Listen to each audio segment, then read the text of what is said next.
Good morning, SYBCom students. Let's start.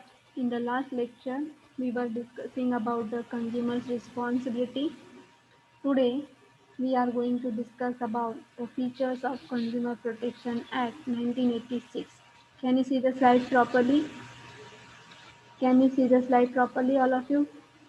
Yes, Okay. Yes, The right under the Consumer Protection Act 1986 flow from the right enriched in Article 14, right to equality, to 19, right to freedom of the Constitution of India.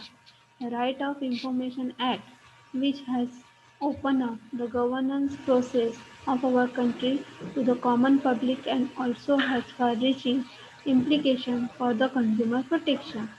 The following are the important features of the CPA. CPA means Consumer Protection Right. The first point is the definition of consumer. What is the definition of consumer? The Act for the first time defined the word consumer and conferred express additional right on him. So this right, that Consumer Protection Act, this right has given for the first time the definition of consumer and also given the right on him. That right recognized. CPA recognizes six rights of the consumer. They are safety, information, choice, representation, redress, consumer, and education. Explanation about these rights is given above. So here we already discussed about the rights of consumer, that there are totally six rights: safety, information, choice, representation, redress, and consumer education. Now we will discuss the coverage. That coverage, the Act applies to all goods and services unless specifically exempted by the central government. It covers all the sector, private, public and cooperatives. Means these rights, goods related to the consumer right, goods and services are all applicable by or exempted by the central government, and it is seen in each sector that is private public और cooperative. तो हमें यहाँ पे क्या बताया गया है कि जो कंज्यूमर राइट है तो whether it is in private sector की बात करें कि गवर्नमेंट सेक्टर की बात करें या कोऑपरेटिव सेक्टर की बात करें, तो कंज्यूमर हमें हर जगह दिखाई देता है और उसको कवर करने के लिए सेंट्रल गवर्नमेंट ने उसको एग्जेंटेड किया है. समझ में आया? समझ में आया? यस और नो? यस और no? yes, okay. yes, ma'am. The next point is protection of consumer. तो protection of consumer किस तरह से हो सकता है? The act is to protect and promote the interests of the consumer against deficiency and defects in the goods and services. It also to secure the rights of consumer against unfair and restrictive trade practices which may be practiced by the manufacturers or the traders. तो protection of consumer right, protection of consumer right, हम consumer को किस तरह से protect कर सकते हैं कि फॉर एग्जांपल कंज्यूमर अपने आप को किस तरह से प्रोटेक्ट कर सकते हैं कि जितना भी फॉर एग्जांपल वो खरीदी करता है या जब चीज़ें खरीदी करता है तो उसके लिए जो गुड्स और सर्विसेज वो लेता है, अगर उसमें कोई डिफेक्टिव्स है या डेफिशिएंसी है तो उसको पूरा का पूरा हक दिया जाता है कि उसको वो वापस करें या उसको रिप्रेजेंट करें. Then next point is courts. It provides educatory authorities which are empower to deal with the consumer complaint. कि ज़्यादातर हमने सुप्रीम कोर्ट और हाई कोर्ट के बारे में सुना है, लेकिन हम जब बात करते हैं तो कंज्यूमर की बात करते हैं तो कंज्यूमर को लेकर भी एक कंज्यूमर कोड बनाया गया है. Next point is compensation. The provision of the Act are compensation in the nature. It means that the complainant would be given compensation if the consumer court rule in his favor. कि यहाँ पे क्या बताया गया है कि जितना भी compensation मिलता है, फॉर एग्जाम्पल कि कोर्ट यहाँ पे बताती है या कंज्यूमर राइट यहाँ पे बताता है कि उसको कंपेंसेशन मिलना चाहिए अगर वहाँ पे डेफिशिएंसी है, कोई गुड्स और सर्विसेज में डेफिशिएंसी है, डिफॉल्ट है, तो उसको उसका पैसा वापस मिलना चाहिए, उसका नुकसान उसको जितना नुकसान हुआ है उसका पैसा मिलना चाहिए. Then consumer protection council. It also provide the consumer protection council at the national, state and district level. That objectives of this council to help the respective government in adopting and reviewing policy for promoting and protecting the rights of consumer. The composition of the Consumer Council are broad-based. The citizen and the organization representing the different interests of the groups having implications for the consumer rights. The protection are the members of this council. The main objectives of this council is to promote and protection right and interest of the consumer in the society. तो जैसे हमें यहाँ पे बताया कि consumer protection council, तो सबसे पहले जब हमने ये चैप्टर की शुरुआत की थी तो उसमें बताया था कि ग्राहक होता है वो व्यापारी पे डिपेंड नहीं होता है, लेकिन जो व्यापारी होता है वो ग्राहक पे डिपेंड होता है। तो कंज्यूमर को ज़्यादा से ज़्यादा सेटिस्फाई किया जाए और उनका हम बोलते उसको उसके लिए जो हम बोलते हैं कि कंज्यूमर प्रोटेक्शन के लिए काउंसिल बनाए गए वो किस तरह से कि फॉर एग्जांपल स्टेट लेवल पे, नेशनल लेवल पे और डिस्ट्रिक्ट लेवल पे, जिससे क्या होता है कि जो रिस्पेक्टिव गवर्नमेंट होते हैं कि फॉर एग्जांपल जो स्टेट गवर्नमेंट होती है और हम बोलते हैं कि नेशनल गवर्नमेंट होती है या डिस्ट्रिक्ट लेवल पे जो गवर्नमेंट होती है, तो वो ज़्यादा से ज़्यादा कंज्यूमर को प्रोटेक्ट करने का कंज्यूमर को हौसला देती है और कंज्यूमर भी उनको हौसला देती है, जिसकी वजह से गवर्नमेंट और कंज्यूमर के बीच में जो रिलेशनशिप रहता है वो अच्छा बना रहता है। और ज़्यादा से ज़्यादा कि इस काउंसिल में कि कंज्यूमर को क्या प्रॉब्लम है या उनको किस तरह से सेटिस्फाई किया, उनको किस तरह से प्रोटेक्ट किया जाए, ये देखा जाता है। ये समझा? समझा? Do understand? Yes, ma'am. Okay. Yes, ma'am. The next Yes, point is ma'am. यहाँ पे देखिए लास्ट पॉइंट यहाँ पे the complementary provision the provision this act are in the addition to and not in the derogation the provision of any other law for the time being in the force.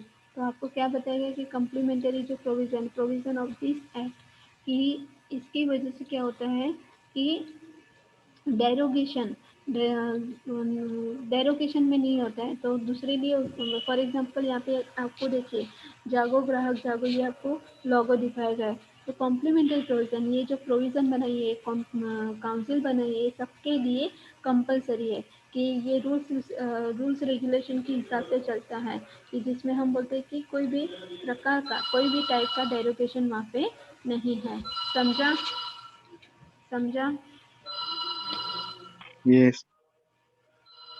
अभी आगे की बात करते हैं। देखिए reliefs available to the consumer following reliefs are available to the consumer under the act. The first point is removal of the defect from the goods, then second point is replacement of the goods, then refund of the price paid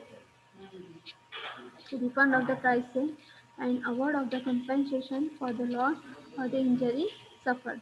तो यहाँ पे क्या बताया गया कि following relief are available on the consumer है कि consumer को और क्या रिलीफ मिल सकती है, हम बोलते कि और क्या उनको कंफर्ट जोन में फील हो, ऐसा कौन सा फैसिलिटी दिया गया है। तो सबसे पहले है कि जो जितना उनको डिफेक्टिव माल दिया जाता है वो तो एक तो पहले हटा देना चाहिए।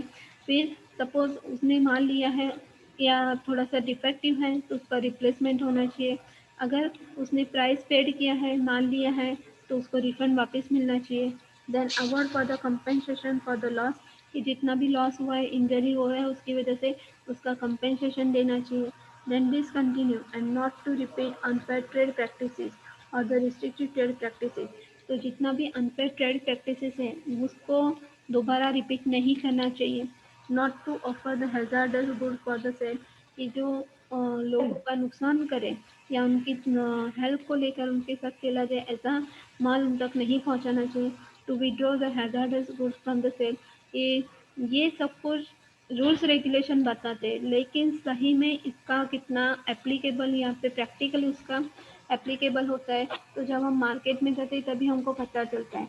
But that most probably that it happens that sometimes the consumers are cheated by that merchants are cheated by the wholesalers, retailers and that manufacturers to seize the manufacture of the hazardous goods and disease from the offer services which are hazardous in the nature।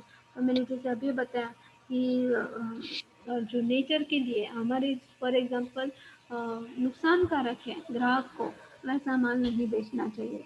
To issue the corrective advertisement to neutralize the effect of misleading advertisement।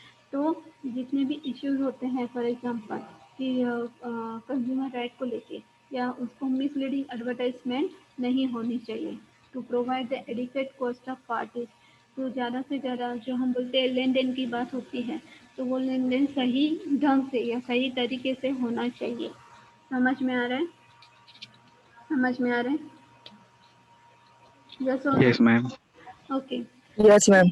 Cost to provide the adequate cost to the parties कि for example wholesaler को जितने में माल मिलता है manufacture से उससे वो ज़रा सा मुनाफा लेके वो रिटेलर को बेचेगा, रिटेलर को ज़्यादा से ज़्यादा मुनाफा लेके वो कस्टमर को बेचेगा। लेकिन ये जो कॉस्ट होता है जो दो पार्टी के बीच में होलसेलर हो या रिटेलर हो या मैन्युफैक्चर हो तो वो कॉस्ट कैसा होना चाहिए? एडिक्वेट होना चाहिए।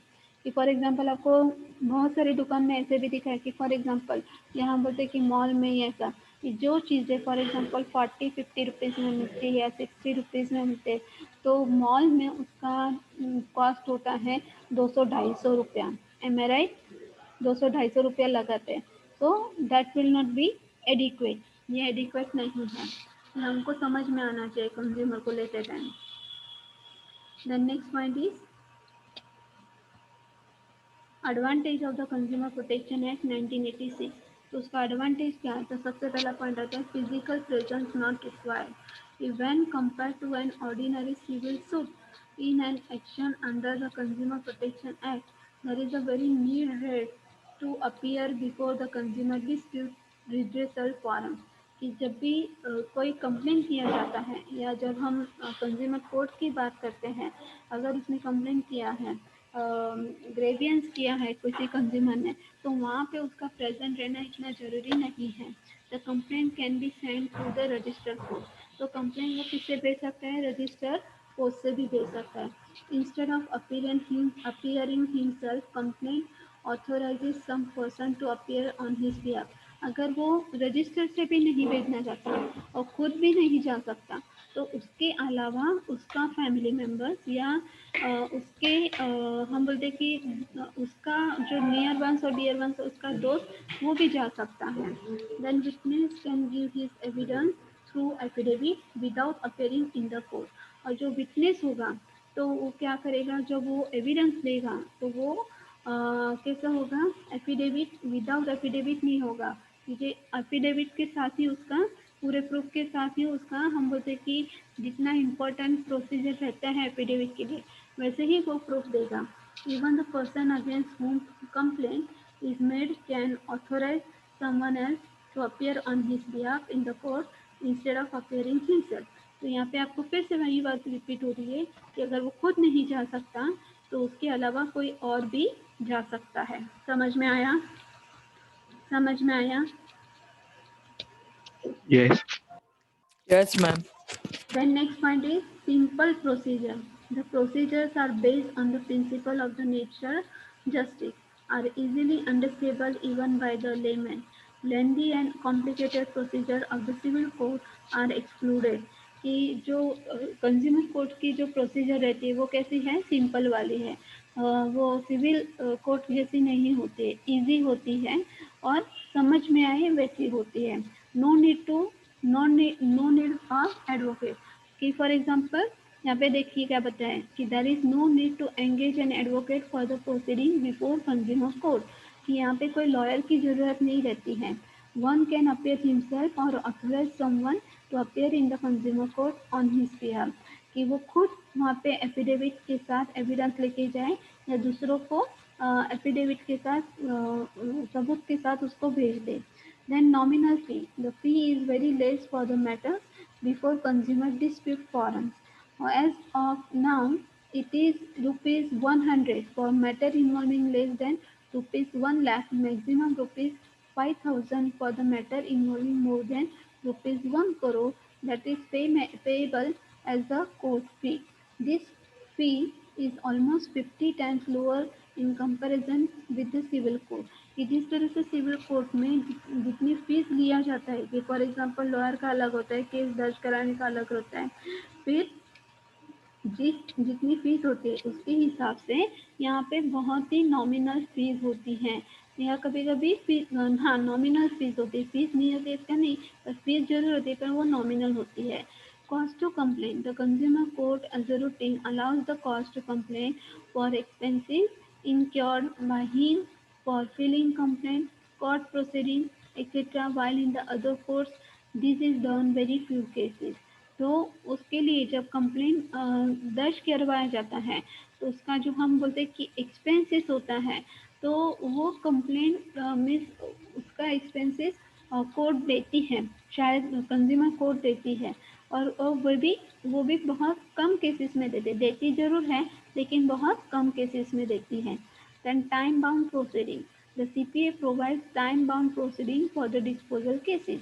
Though often it is not possible to dispose the case in the fixed time period, the consumer courts are empowered to extend such period. अगर उस टाइम में जो हम बोलते हैं कि प्रॉब्लम या कंप्लेन दर्ज करवाई गई है, वो प्रॉब्लम या कंप्लेन सॉल्व नहीं हुई, तो उसकी वजह से थोड़ा सा टाइम एक्सटेंड किया जाता है, ना कि ज़्यादा टाइम एक्सटेंड किया जाता है। कि जैसे हम बोलते हैं कि सिविल कोर्ट और हाई कोर्ट में जितना ज़्यादा टाइम की, फॉर एग्जांपल आपने आज कर्ज दर्ज करवाया है और 6 महीने भी लग जाते हैं, 8 महीने भी लग जाते हैं, 1.5 साल, 2 साल, बहुत टाइम लग जाते हैं, टाइम कंज्यूमिंग होता है। वैसे यहाँ पे नहीं होता है, थोड़ा सा पीरियड एक्सटेंड कर देते हैं। समझ में आ रहा है? समझ में आ रहा है? यस और no? Yes. Then court atmosphere. Yes, ma'am.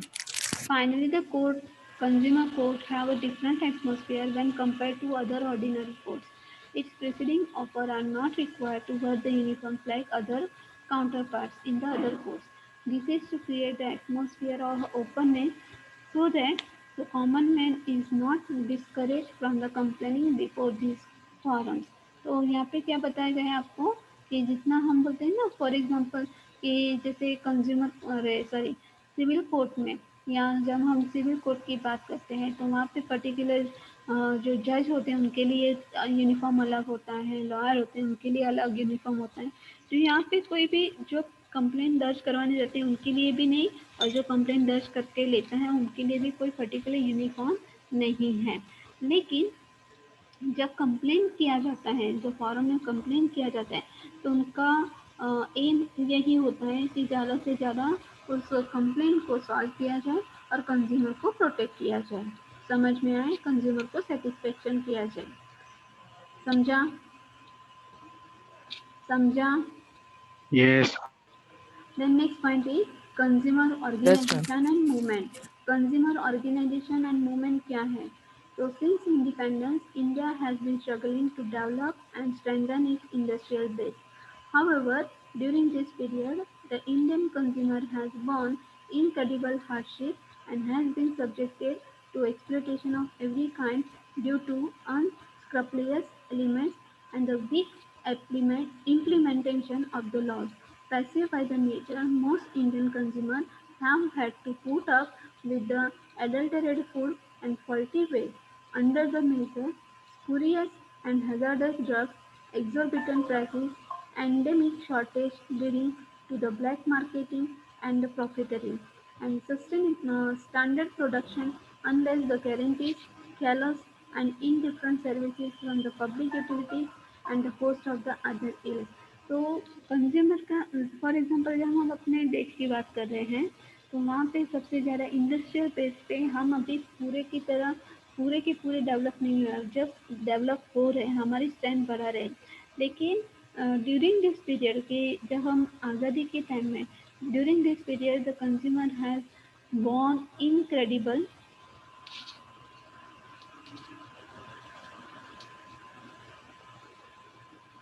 the consumer has borne incredible the consumer has born incredible hardship. और कंज्यूमर को उस टाइम बहुत ही दिक्कतें हुई, क्योंकि जब उनके, फॉर एग्जांपल उस time I think Bharat Pakistan का डिवाइडेशन भी हो गया था। तो क्या हुआ था कि फॉर एग्जांपल किसी भी चीज़, और उस टाइम ज़्यादातर महात्मा गांधी ने हमको ये बताया था कि स्वदेशी चीज़ों को अपनाएं। तो उस टाइम जो मार्केट स्मॉल था, मैन्युफैक्चरिंग कम था, तो उस टाइम हम बोलते हैं कि ये लॉ इम्प्लीमेंटेशन करने के लिए उस टाइम ज़्यादा से ज़्यादा एस्टेब्लिश करने के लिए वो ज़्यादा से ज़्यादा प्रॉब्लम आए थे कि फॉर एग्जांपल अभी हम कंज्यूमर कोर्ट की बात करें, फॉलो भी किया जाता है, लेकिन उस टाइम टाइम अलग था, समय अलग था, कंज्यूमर कम थे, डिज़ायर कम था, मैन्युफैक्चरिंग कम था और स्वदेशी चीज़ों पे ज़्यादा इम्प्लीमेंटेशन दिया जाता था। तो जब भी ये लॉज उसमें इम्प्लीमेंट करने के आए तो ज़्यादा से ज़्यादा लोगों को प्रॉब्लम हुआ था। ये पॉइंट समझा? समझा? यस और नो? Yes, ma'am. कि जैसे कौन से पॉइंट हुए कि Yes, ma'am. For example food है, कि फॉल्टी वेट है, अंडर मेजर्स है, वजन कम है, कि हैजार्डस ड्रग्स है, एग्जॉर्बिटेंट प्राइस, ज़्यादा से ज़्यादा प्राइस है, एंडेमिक शॉर्टेज के लिए ब्लैक मार्केटिंग में कि फॉर एग्जांपल 40 की चीज़ें 100 में मिलती है, 140 में मिलती है, 150 में मिलती है, तो उसको हम ब्लैक मार्केटिंग बोलते हैं। प्रॉफिट ज़्यादा होता है और प्रॉफिट सिर्फ मर्चेंट को, फिर रिटेलर को, या हम बोलते हैं कि रिटेलर और होलसेलर को हो रहा है।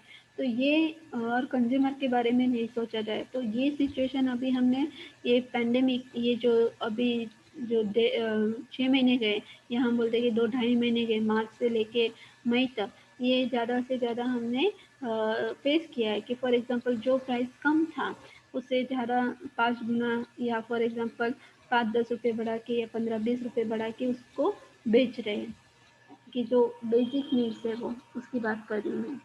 समझ में आ रहा है? समझ में आ रहा है? Yes. Then next point is 1960s. 1960s में क्या हुआ? In the mid 60s, however, the consumers began to organize themselves. They started voicing their concern and demanding better products and services and fighting for their rights. तो 1960 में consumer एक बोलते consumer awareness आई कि लोगों को पता चला कि हमें और अच्छी चीज़ें चाहिए और अच्छी सर्विसेज चाहिए, तो वो अपने हक के लिए लड़ने लगे। The consumer movement historical began in the early part of this century with the formation of the Passenger and the Traffic Relief Association and the Women Graduates Union, Bombay during the 1950। इसकी शुरुआत 1960 से नहीं लेकिन उसके पहले से हो गई थी। यहाँ पे देखिए ना 1915 से वो हो गया था, स्टार्ट मूवमेंट हो गया था कि जो पैसेंजर हम बोलते हैं the passenger and the traffic relief association and the women graduate union, कि आपको शायद पता होगा कि प्राचीन काल में या प्राचीन समय में कि महिलाओं को ज़्यादा शिक्षित नहीं किया जाता था या उनको शिक्षण नहीं दिया जाता था, एजुकेट नहीं करवाया जाता था, क्योंकि उनका जो से हम बोलते कि उनकी जो लोगों की जो सोच है, तो उनको क्या करना है, महिलाओं को सिर्फ क्या करना है, महिलाओं को सिर्फ बच्चा पैदा करना है और घर का ध्यान रखना है। पर आज की महिला की जब हम बात करते हैं तो ना वो घर तक सीमित है, लेकिन वो सभी क्षेत्र में 2 कदम मीन्स कदम से कदम मिला के पुरुषों के साथ चल रही है। So that is the impact of women education. समझ में आ रहा है? समझ में आ रहा है? Yes, ma'am. Yes. Then next point is, however, its real beginning in the terms of sustained, visible and continuing expansion was during the 60s. The Consumer Guidance Society of India, All India Bank Depository Association, Bombay Civil Trust, Bombay, Surat Consumer Association, Surat, Jyoti Sangha ग्राहक सुरक्षा विभाग, Ahmedabad, were all set up in 60s। तो जब हम consumer court की बात, sorry consumer movement की बात करते हैं, तो कंज्यूमर को लेके ये जो आपको नाम दिए गए हैं, कंज्यूमर गाइडेंस सोसाइटी, फिर all India bank depositor association, Bombay civil trust Bombay, ये सभी उस टाइम एस्टेब्लिश हुआ था। The fair trade practice association set up by leading Indian business houses is the present known as Council for the Business Practices। तो fair trade practice association, क्योंकि हमारे जो उस टाइम बोलते कि बिजनेस हाउसेस है, उनको ठीक तरह से चलने के लिए, उनका काउंसलिंग करने के लिए ये एस्टेब्लिश किया गया था and was setup in the Bombay around 1965। कब उसको सेटअप किया गया था? 1965 के दौरान उसको सेटअप किया गया था, क्योंकि बिजनेस को चलाने के लिए business policy, business ethics, consumer satisfaction, that जो आप कॉमर्स में पढ़ते कि फॉर एग्जांपल प्रॉफिट भी देखा जाता है। सो उसकी पॉलिसी को और उसकी प्रैक्टिसेस को एक नाम दिया गया जिसको हम बोलते हैं कि फेयर ट्रेड प्रैक्टिस एसोसिएशन। समझा? समझा? Yes. Yes, ma'am. Then next one. Yes, ma'am.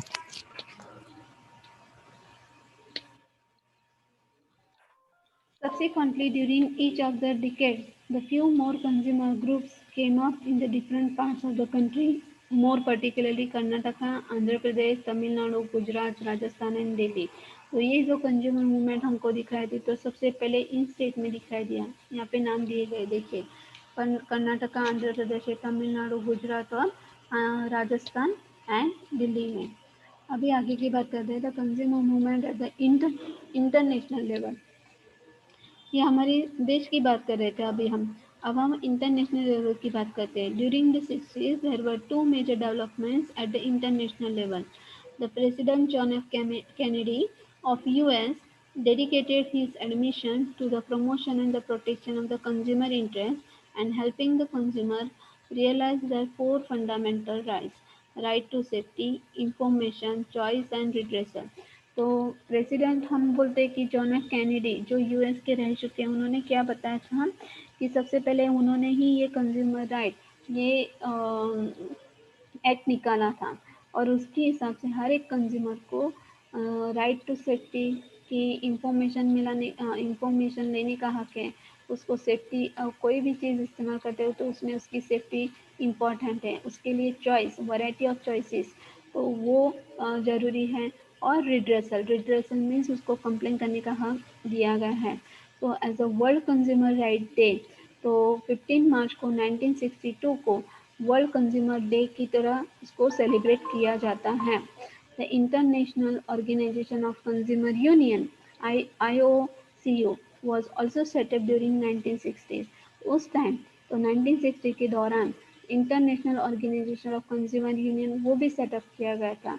Initially its headquarters was in Hague, the Netherlands, but later on it came to be known as Consumer International, जिसको हम बोलते हैं CI, and its headquarters shifted to the London। तो सबसे पहले ये जब organisation setup किया गया था तो वो नीदरलैंड में था, हेग नाम की सिटी में था, बट उसके बाद उसका हेडक्वार्टर्स को लंदन को शिफ्ट कर दिया गया।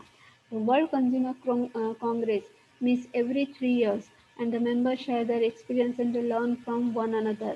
कि वर्ल्ड कंज्यूमर हम बोलते हैं कांग्रेस मीन्स एक प्रकार की मीटिंग होती है 3 साल के बाद कि वहाँ पे हर जो कंज्यूमर हम बोलते हैं कि कंज्यूमर को लेके या कंज्यूमर राइट के लिए लड़ रहे ये जो एसोसिएशन बनाए गए तो वहाँ पे वो लोग इकट्ठा होते हैं और अपना एक्सपीरियंस एक दूसरे के साथ शेयर करते हैं।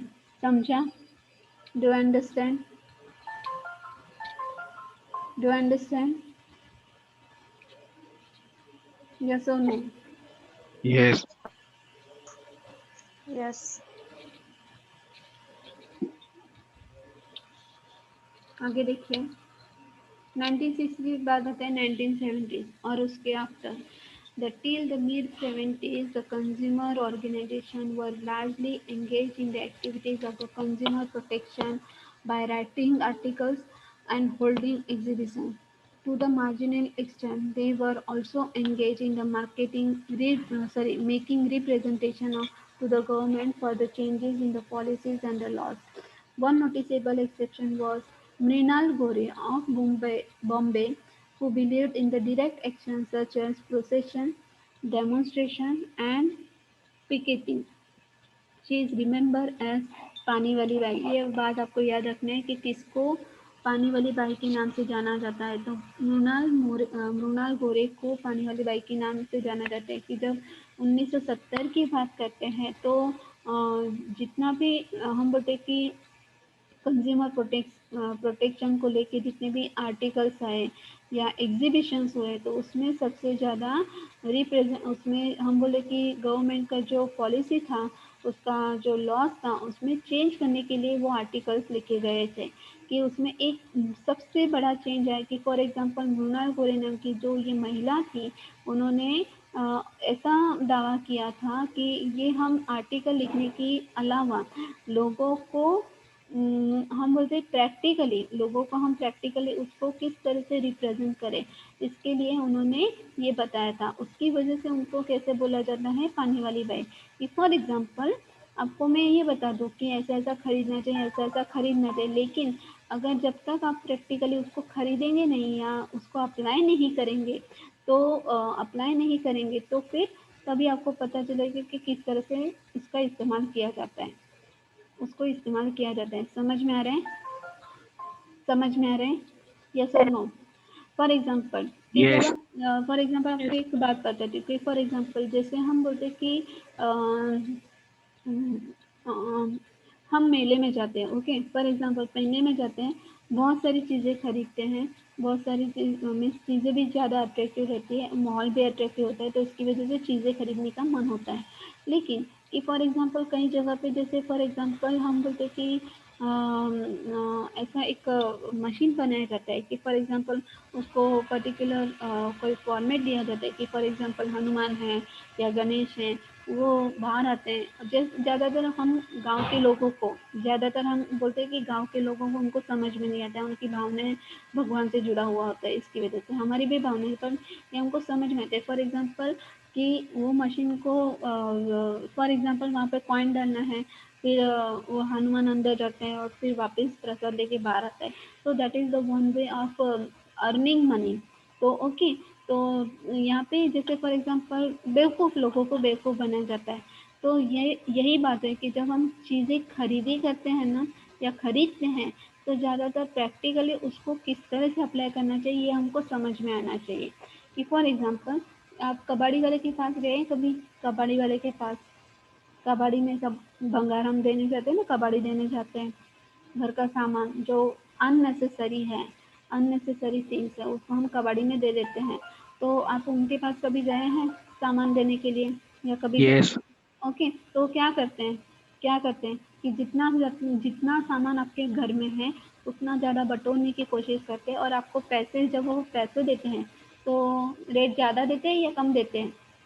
रेट ज़्यादा देते हैं या कम देते हैं? कम देते। कम देते हैं। दैट इज द थिंग कि कम जब हम देते। कम देते हैं, जैसे हम उसको प्रैक्टिकली अप्लाई करेंगे तभी हमको ये समझ में आएगा कि सही में उसका प्राइस क्या है, किस तरह से यहाँ पे मार्केट चल रहा है। कि फॉर एग्जाम्पल कोई भी चीज़ आप खरीदने जाओ, मैं आपको एक एडवाइस ज़रूर दूंगी कि कोई भी चीज़ आप खरीदने आपको अच्छी लगती है, लेकिन उसका दाम 4 जगह पे पूछो कि सही में उसका रेट क्या है, सही में उसका रेट क्या है, फिर आप चीज़ें खरीदो। सिर्फ आंखें बंद करके कंज्यूमर की तरह, ब्लाइंड कंज्यूमर की तरह हम चीज़ें नहीं ले सकते। उसका डिटेल मीन्स हम उसका इंफॉर्मेशन निकाल सकते कि सही में ये मेरे लिए इम्पोर्टेंट है कि नहीं, या मुझे सुटेबल है कि नहीं, ये सब कुछ उसका ये जानना जरूरी है। आगे की बात करते हैं। Another organisation which crop up in the national scene during the 70s was the Akhil Bharatiya Grahak panchayat इज्तिमा। तो इसी दौरान अखिल भारतीय ग्राहक पंचायत पूना में शुरुआत हुआ था। मुंबई ग्राहक पंचायत, ये आपको लोगो दिखाई दे रहे हैं? मुंबई ग्राहक पंचायत दिखाई दे रहे हैं? यस और नो? दिखाई दे रहा है ना? तो यहाँ पे क्या पता है कि जैसे हमारे दापोली में वेदर्स हर साल मुंबई ग्राहक पंचायत का सेल लगता है 5 दिन के लिए, शायद आपको याद होगा। 5 दिन के लिए आते हैं, वो लोकमान्य टिळक स्मारक मंदिर है वहाँ पे लगाते हैं ना? यस और नो? हाँ हाँ। हाँ, वो मस्जिद के सामने है, और हम बोलते हैं कि जो फड़के डॉक्टर के सामने वहाँ पे है ना, लोकमान्य टिळक मंदिर, स्मारक मंदिर, वहाँ पे लिखिए, वहाँ पे लगाते हैं। वहाँ पे हर चीज़ मीन्स हर तरीके का माल मिलता है, कपड़ों से लेके घर की जो चीज़ें होती छोटी बड़ी सभी चीज़ें वो बेचने के लिए आते हैं। तो यहाँ पे क्या बताया गया है कि it thus was the collective wholesale buying of the domestic needs and the redistribution among the consumer families, thereby eliminating middlemen and their margins. तो मार्जिन कम करना है, मार्जिन कम करना है, और जो आम आदमी है उनको ज़्यादा से ज़्यादा फैसिलिटी देना है। लेकिन मैं आपको दूसरा एक एग्जांपल देती हूँ कि फॉर एग्जांपल आप कभी उस मुंबई ग्राहक पंचायत के यहाँ पे गए हैं कभी? कि कभी जस्ट विजिट करने के लिए भी गए हैं सभी बच्चे? जाते हैं कभी 5 दिन के लिए, वो लगता है तो जाते हैं कभी। Yes. Yes. हाँ, तो उसका जैसे क्वालिटी क्वांटिटी कैसा होता है, क्वालिटी कैसा होता है उसका, क्वालिटी कैसा होता है, ठीक ठाक. ठीक ठाक, उसका क्वालिटी ठीक ठाक होता है। ओके, दूसरे क्या कहेंगे, ज़्यादातर हम लेडीज़ लेडीज़ की चीज़ें ज़्यादा मिलती हैं, क्या कहेंगे जब आप चीज़ें खरीदते हैं तो कैसे होती हैं, लड़कियां जाती हैं, लड़कियां जाती हैं, कैसी होती चीज़ें,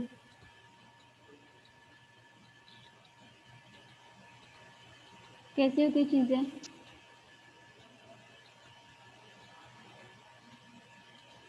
चीज़ें कैसी होती हैं,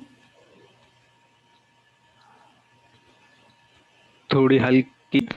हाँ, हाई मीन्स क्वालिटी तो होती है लेकिन थोड़ा सा प्राइस उसका एग्जॉर्बिटेंट होता है, ज़्यादा होता है। ओके, यहाँ पे क्या बताया है, eliminating their margin, means margin कम करना चाहिए, लेकिन वो बेचने के लिए आते हैं तो अपना मीन्स ट्रांसपोर्ट, अपना रेसिडेंस का जो हम बोलते हैं पेमेंट वगैरह सब कुछ वो निकालते हैं, थोड़ा बहुत तो निकालते हैं, पर उसका क्वालिटी अच्छा रहता है। हमारे आपको शायद दापोली में पता नहीं होगा कि जो हम बोलते हैं कि मुंबई ग्राहक मंच से लेके जो हमारा महीने का जो राशन होता है ना, वो कुछ फैमिलीज जैसे फॉर एग्जांपल उसका हम बोलते हैं कि अलग अलग ग्रुप में बटे हैं, ऐसे 14-15 ग्रुप हैं हमारे दापोली में जहाँ पे बहुत सारे लोग जुड़े हुए हैं कि जो महीने का राशन वहाँ से मंगवाते हैं और उसका प्राइस एज कम्पेयर टू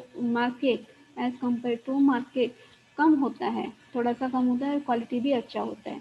मैं कपड़ों की बात नहीं कर रही, लेकिन जो हम बोलते हैं दाल चावल या तेल की बात करें, जो चीज़ें हम डेली लाइफ में इस्तेमाल करते हैं उनकी बात करें तो वो उसका जो प्राइस होता है वो कम होता है। समझा, समझा, Yes. That is the Yes. One benefit Yes. For small family कि जो छोटी फैमिली हैं उनके लिए बेनिफिशियल है। हाँ, बड़ी फैमिली भी ले सकते हैं लेकिन उसके लिए आपको प्रोडक्ट ज़्यादा चाहिए। Then another major change took place was emergence of the Consumer Education and the Research Center, Ahmedabad. तो कंज्यूमर एजुकेशन को मीन्स कंज्यूमर को एजुकेट किया जाए और रिसर्च सेंटर मीन्स कंज्यूमर को किस तरह से, इसके लिए एक consumer education and research centre Ahmedabad में उस टाइम एस्टेब्लिश किया गया, सेटअप किया गया। It gave the new thrust and turn to the movement. The CERC protect consumer interest in the India through the consumer research, campaigns to the media, creation, monitoring, enforcement of effective consumer laws, consumer advocacy and information dissemination।